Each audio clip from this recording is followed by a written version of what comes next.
দেখো, প্রথমত তোমাকে বলবো যে কলকাতা পুলিশের তরফ থেকে বা এ রাজ্যের পুলিশের তরফ থেকে পরবর্তী পদক্ষেপ যেটা হতে পারে যে এখন থেকে শুভেন্দু অধিকারীর বিরুদ্ধে কোনো ধরনের অভিযোগ আসলে সেই অভিযোগকে তারা খতিয়ে দেখে তার বিরুদ্ধে এফআইআর দায়ের করতে পারেন।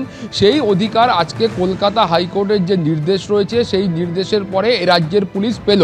এখন সেই এফআইআর তারা দায়ের করবেন কিনা বা কোনো অভিযোগ আসে কিনা সেটা পরবর্তী পর্যায়ের বিষয়, কিন্তু কোনো অভিযোগ আসলে শুভেন্দু অধিকারীর বিরুদ্ধে এফআইআর দায়ের করতে আইনগতভাবে কলকাতা পুলিশের বা এ রাজ্যের পুলিশের আর কোনো রকম বাধা রইল না, সেটা আজকের নির্দেশের পরে স্পষ্ট।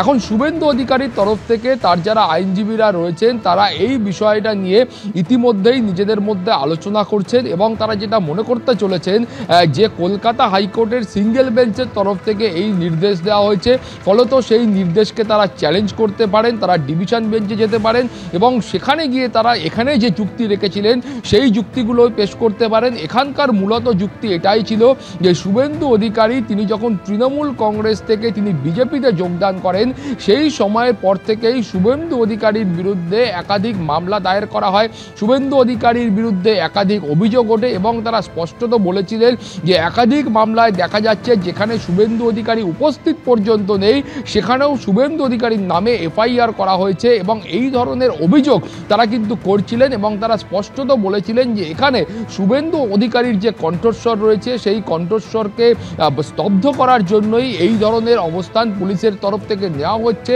এবং বহু ক্ষেত্রেই পুলিশের তরফ থেকে মিথ্যে মামলা দায়ের করা হচ্ছে। কোনো ঘটনা ঘটলে সেখানে যারা বিরোধীরা রয়েছেন তারা উপস্থিত হবেন, তারা সেই ঘটনায় প্রতিবাদ করবেন। তাদের বক্তব্য ছিল যে এ রাজ্যের যারা ক্ষমতায় রয়েছেন সেই ক্ষমতাসীন দল, শাসক দল, তারা যদি কোথাও কোনো রকম অন্যায় করে সেই অন্যায়ের প্রতিবাদ করবেন, এটা স্বাভাবিক। কিন্তু দেখা যাচ্ছে ধন্যবাদ। আদালতে অস্বস্তি বাড়ল শুভেন্দু অধিকারী, বিরোধী দলনেতার রক্ষা কবচ প্রত্যাহার করল কলকাতা হাইকোর্ট। বিচারপতি রাজাশেখর বান্থার দেওয়া রক্ষা কবচ প্রত্যাহার করেছেন বিচারপতি জয় সেনগুপ্ত। কোনো অন্তর্বর্তী নির্দেশ অনন্তকাল চলতে পারে না পর্যবেক্ষণ হাইকোর্টের। কোনো বক্তব্য থাকলে লিখিত আকারে জানাতে হবে সোমবারের মধ্যে। মানিকতলা সহ মোট 4টি মামলার তদন্তে সিবিআই এবং রাজ্যের যুগ্ম সিটও গঠন করে আদালত। শুভেন্দু অধিকারীর বিরুদ্ধে দায়ের হওয়া 15টি মামলাও এদিন খারিজ করল আদালত। আদালতে অস্বস্তি বাড়ল বিরোধী দলনেতা শুভেন্দু অধিকারী, তার রক্ষা কবচ প্রত্যাহার করে নিল কলকাতা হাইকোর্ট।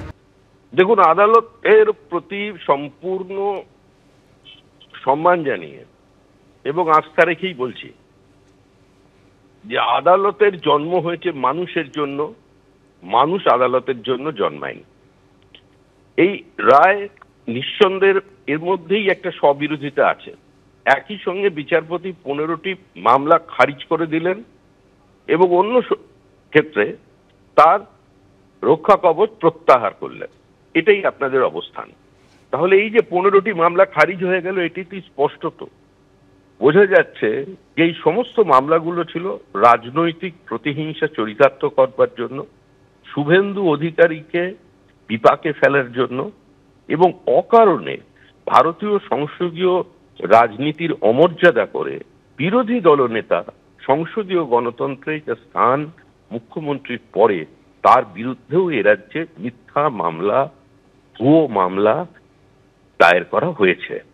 তো শুভেন্দু অধিকারী যেদিন থেকে তৃণমূল কংগ্রেসে ছেড়েছেন সেদিন থেকে শুভেন্দু অধিকারের প্রতি তৃণমূল কংগ্রেসের আচরণ, তৃণমূল কংগ্রেসের শব্দচয়ন, তৃণমূল কংগ্রেসের বিভিন্ন মামলা, তৃণমূল কংগ্রেসের আক্রমণ, তার উপরে প্রাণঘাতী হামলা, উত্তরবঙ্গে গাড়ি বন্ধ করে গাড়ির বাইরে পেট্রোল ঢেলে তাকে সম্পূর্ণ জীবন্ত দগ্ধ করে দেওয়ার, মেরে ফেলার চেষ্টা, এই সমস্ত কিন্তু পশ্চিমবঙ্গের মানুষ দেখছেন।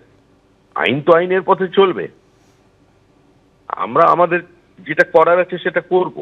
বিরোধী দলনেতা পশ্চিমবঙ্গের মানুষের কথা, তার ব্যথা এবং পশ্চিমবঙ্গের মানুষের যে যন্ত্রণা সেটার জন্য তিনি লড়াই করে চলেছেন। তিনি গোটা পশ্চিমবঙ্গব্যাপী তিনি ঘুরছেন, প্রতিবাদ করছেন। তার এই প্রতিবাদ প্রতিরোধকে রাজনৈতিকভাবে মোকাবেলা না করতে পেরে তৃণমূল কংগ্রেস আজকে মিথ্যা মামলার আশ্রয় নিয়েছে।